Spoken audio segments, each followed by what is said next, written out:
Let's talk about that time in the 90s when the CIA headquarters was attacked. Also, don't mind the background change. I'm in the process of moving, so expect more of that in the future. Meet Mir Aimal Khanzi. He was a Pakistani national from Balochistan who moved to the US in 1991. While in the US, he stayed with a friend who had an apartment in Reston, Virginia, in the DMV area.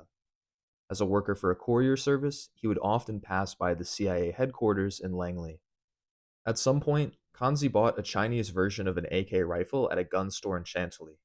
This led him to begin plotting an attack on the CIA.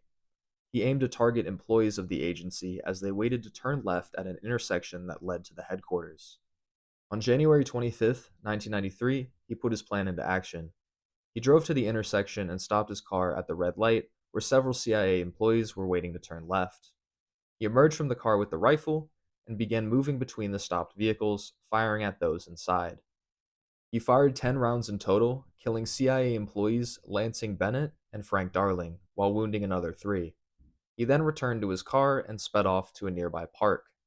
He waited at a park for about an hour and a half before realizing that the police were probably not looking for him. In fact, they were searching for a white male and had actually misidentified Kanzi's vehicle. He returned to the apartment and hid the AK under a couch before leaving to spend the night at a hotel. The next day, he boarded a flight to Pakistan and left the country. After Kanzi's roommate reported him missing, investigators were able to determine that he was in fact the one involved in the attack. A police search of the apartment discovered the rifle and matched it to the one used in the shooting. He was soon added to the FBI's 10 most wanted fugitives list.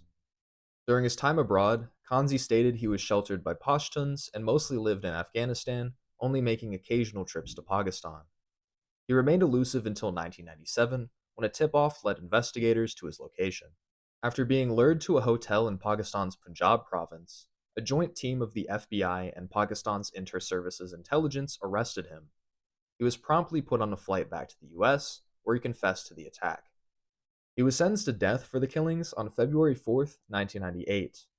In a prison interview, Kanzi stated his motivation for the attacks was anger over US involvement in the Middle East, in particular the situation in Palestine.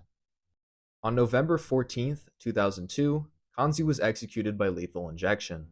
His body was repatriated to Pakistan, where a large funeral was held in his honor. If you enjoyed this, follow for more stories of America's underground.